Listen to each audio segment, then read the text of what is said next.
우리가 해외여행을 하다 보면요. 주로 이 유명한 건축물이나 자연환경들을 찾아서 여행을 하게 되는데요. 그렇게 여행을 하는 와중에 우연치 않게 어떤 축제나 또 행사, 명절 이런 거를 만나게 된다면 그만큼 큰 행운이 따로 없잖아요.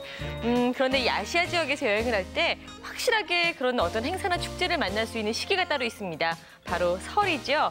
우리나라뿐만 아니라 이 중국에서도 설은 춘절이라고 해서 아주 큰 명절인데요. 그런데 오늘 우리가 여행하게 될 이 나라에서도 설이 최대 명절이라고 하는데 혹시 어딘지 아시겠어요? 음력 1월 1일은 베트남 최대의 명절 떼.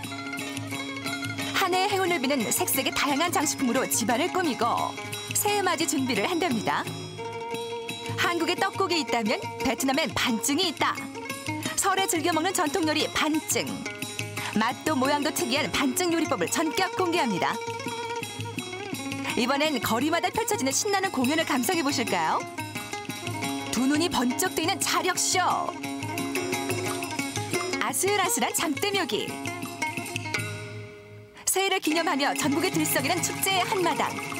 베트남의 최대 명절, 떼의 흥겨운 현장 속으로 여러분을 초대합니다. 네, 베트남의 설 풍경 잠깐 봤는데 아주 큰 명절이군요. 네, 그렇습니다. 우리는 음력 1월 1일을 설이라고 하잖아요. 네. 베트남에서는 이날을 떼시라고 부르고 있거든요. 미리 음식을 장만하고 옷도 새롭게 구입을 하고요.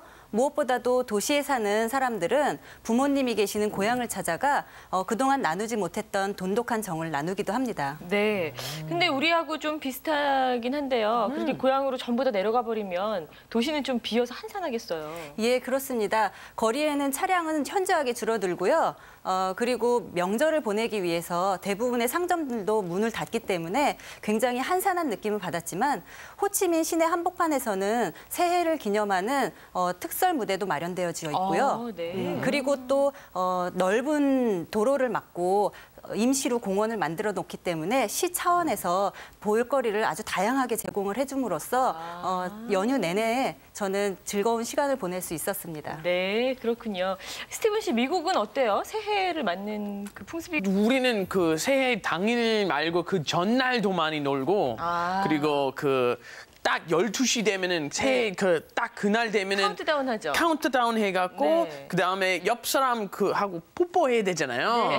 그래서 보통 예쁜 여자들이 막 남자 둘러싸 있어요. 그래서 가시면은 남자들 딱 둘러싸 있겠어요. 그래요? 미나시네. 네. 전 그래도 아시아의 명절이 더 좋아요. 네, 그래요. 네. 오늘 베트남의 설 어떤 모습일지 무척 궁금한데요. 여러분 함께 보시죠. 음력으로 1월 1일은 베트남의 최대 명절입니다. 한국에선 음력 1월 1일을 설이라고 하잖아요. 예, 여기선 떼시라고 하는데요. 대부분의 상가나 회사들은 일주일 정도 휴가를 주고 명절을 즐길 수 있도록 합니다. 거리에는 새해를 기념해 세워진 각종 장식들이 화려한데요. 서양에서 크리스마스를 앞두고 추리를 세우는 것처럼 이곳도 설날이 되기 몇 주 전부터 일찌감치 꾸며놓습니다. 조명까지 멋지네요. 예, 장식품의 대부분은 불을 상징하는 것인데요. 노란색 꽃은 돈, 재물을 의미한다고 합니다. 아무래도 금색이라서 그런가 보죠? 예, 그렇습니다. 이러한 화려한 장식들이 비단 큰 건물에만 있는 건 아닙니다. 새해를 맞이해 집안도 화려하게 꾸미는데요. 네. 가정에서 꾸밀 수 있는 장식품들은 거리의 노점에서 구입을 합니다. 불을 상징하는 빨간색과 황금색으로 만든 다양한 모양의 장식품들을 집안에 매달아 놓고요. 한 해 동안 많은 재물이 들어오길 기원합니다. 베트남에서도 우리와 비슷하게 새해가 되면 어른들이 아이들에게 세뱃돈을 주는데요. 이런 봉투를 구입해 만동, 그러니까 우리나라 돈으로 700원 정도 되는 금액을 넣어준다고 합니다. 한산해진 도심의 거리, 많은 시민들이 명절을 맞이해 고향을 찾아갔기 때문인데요. 고향을 찾아간 사람들은 첫째 날엔 친척집을 찾아가고요. 둘째 날은 친한 친구의 집을 방문하고 셋째 날엔 스승을 찾아뵌다고 합니다. 스승까지. 네. 참 그 뜻깊은 시간이 되겠어요. 근데 이 공원을 가신 모양이네요? 예, 호치민시에서 새해를 맞이해 만든 임시공원입니다. 원래 이곳은 도로였는데요. 차도를 막고 공원으로 꾸며놓은 거죠. 그래요. 와, 정말 멋진 공원이네요. 그렇습니다. 잔잔한 음악까지 틀어주더라고요. 도시의 아이들이 떠난 빈자리는 관광객 꼬마들이 대신합니다. 네. 이 그네는 꼬마들이 제일 좋아하더라고요. 우리 전통 그네는 굵은 동아줄에다 매달잖아요. 근데 베트남은 저렇게 대나무로 만드나 봐요. 네. 근데 아저씨가 저렇게 올라가셔도 되나 저거? 떨어질 것 같아요. 위험하지 그렇지 않아요? 않아도 저도 좀 불안해서 네. 한참을 쳐다보았는데요. 오, 높네요 또. 다행히 경찰이 와서 말리더라고요. 그럼 그렇죠. 창피하겠어요. 멋쩍은 듯 미소를 지으며 내려오자 경찰도 너그럽게 용서해 주더군요. 네. 뭘 저렇게들 하고 있는 거죠? 뭔가 좀 만들고 계신 것 같은데. 예, 코코넛 잎으로 다양한 모양의 장식품을 만드는데요. 솜씨가 아주 좋습니다. 오, 메뚜기 만들었네요. 진짜요? 예, 정말 금세 만들더라고요. 와. 완성된 작품은 팔기도 하는데 우리나라 돈으로 500원 정도 합니다. 네. 바람에 날리는 모습이 마치 살아 움직이는 것 같죠? 네. 한쪽에는 옛날부터 사용하던 농기구들도 전시해놨는데 직접 만져볼 수도 있었습니다. 아이들은 처음 보는 물건들이 신기한 듯 하나하나 그냥 지나치지 않더군요. 네. 어우, 저 지게를 들고 있는데 무거운가 보죠? 표정 보니까. 지금 뭐 하는 건데요? 꺼라고 부르는 베트남의 고전 장기를 두는 건데요. 베트남 중부 후에 지방에서 시작됐다고 합니다. 워낙 오래된 놀이라 젊은이들은 잘 모르는데 배워가면서 재밌게 하더라고요. 꺼. 거리 한쪽에서는 먹을거리도 파는데요. 이곳은 전통 음료를 파는 곳입니다. 능먹이라는 약불을 섞어 만든 음료로 달짝지근한 맛이 나는데 더운 날씨에 땀을 많이 흘리는 베트남 사람들은 이런 음료수를 자주 마신다고 하네요. 그래서 베트남 거리 곳곳엔 노천 카페가 많습니다. 우리가 설날이 되면 떡국을 먹듯이 베트남에서도 설에 즐겨 먹는 음식이 있습니다. 반증이라고 불리는데요. 찹쌀을 이용해 만든 베트남 전통 요리입니다. 손이 많이 가는 음식이기 때문에 보통 설날 한 2, 3일 전부터는 준비를 하거든요.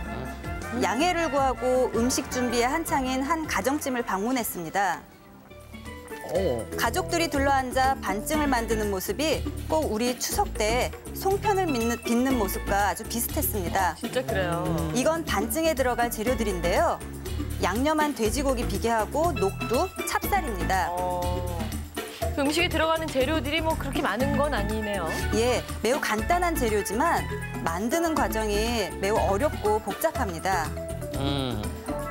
우선 바나나 잎을 틀 모양에 맞춰 잘 자르고요. 바닥에 까는데요. 이때 틀 밖으로 나오는 잎의 길이를 길지도 짧지도 않게 적당히 잘 조절해야 합니다. 내용물이 새어나가지 않도록 2겹 정도 겹쳐서 깔더라고요. 만드는 방법이 참 독특하네요. 예, 그렇습니다. 이제 네모난 틀 안에 소금과 후추로 간을 한 찹쌀을 채웁니다. 찹쌀 위에 손질해 놓은 녹두를 잘 부숴서 넣고요. 아우, 고소할 것 같아요. 네, 돼지비계를 군데군데 얹습니다. 그리고 나서는 다시 찹쌀을 부어 네모난 틀 끝까지 채우고요. 나뭇잎으로 잘 감쌉니다. 아, 그럼 이제 다 만들었겠네요? 아니요, 최종 마무리 단계가 남았는데요.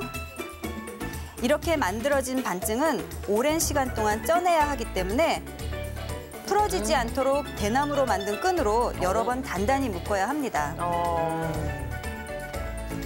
이렇게 다 만들어진 반증의 무게는 1.6kg 정도 되는데요.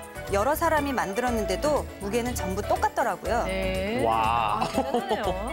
딱. 자, 이제 다 만들어진 반증을 쪄내기만 하면 되는데요.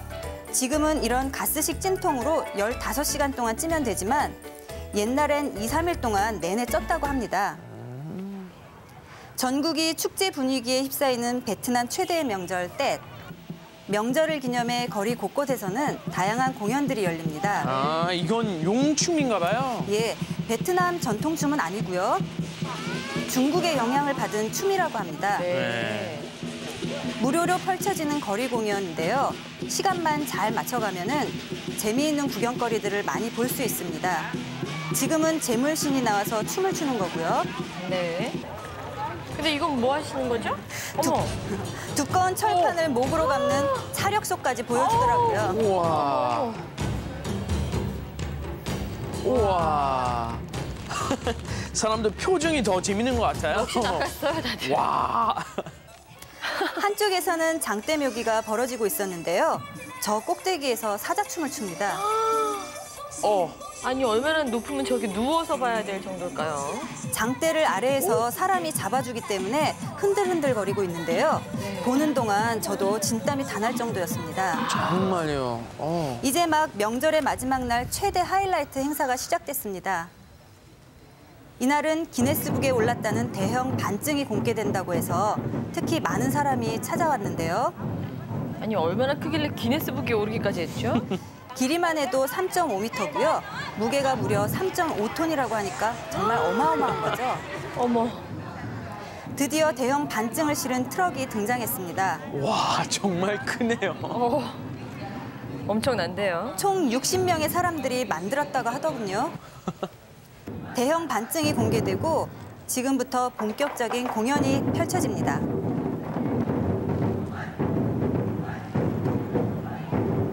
희망찬 새해의 시작을 알리는 웅장하고 역동적인 북소리. 이들의 힘찬 두드림이 저에게도 새로운 용기와 열정을 불어넣는 듯 했습니다. 네. 와, 정말 신나는 공연들이 아주 다양하게 준비가 되어 있다는 느낌 받았는데요. 그냥 저기 일단 가면 저절로 흥이 날 것 같아요. 예, 그렇습니다. 새해를 맞이하는 들뜬 마음이 역동적이고 화려한 공연을 통해서 잘 진행이 됐었는데요. 제가 기억에 남는 것은 이 음향 시스템들이 굉장히 발달이 많이 돼 있어서 우리나라와 비교해도 손색이 없을 정도였었습니다. 근데 우리 그 새해 그 설을 맞게 되면요. 우리나라에도 여러 가지 그 전통 풍습들이 있잖아요. 세배도 드리고 그리고 또 우리 윷놀이도 하고 가족끼리. 베트남에서는 어떻게 설을 보내나요?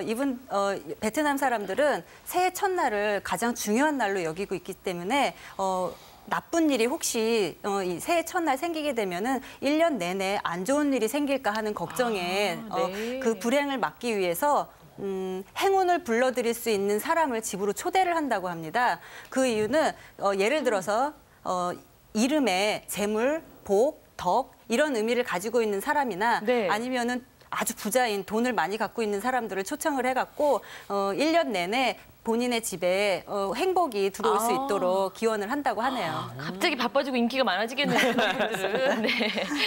근데 이 베트남 여행하고 싶다는 분들의 이야기 저는 정말 많이 들었거든요. 그런 분들을 위해서 정말 그 좀 값싸게 저렴하게 여행할 수 있는 정보 같은 거 있으면 좀 알려주세요. 네, 일단 저가 항공권을 구입을 해서 베트남에 일단 가신 다음에 현지 여행사를 통해서 예약을 하시고 여행 정보를 얻으신다면은 조금이나마 여행 경비를 절약할 수 있다고 저는 생각을 합니다.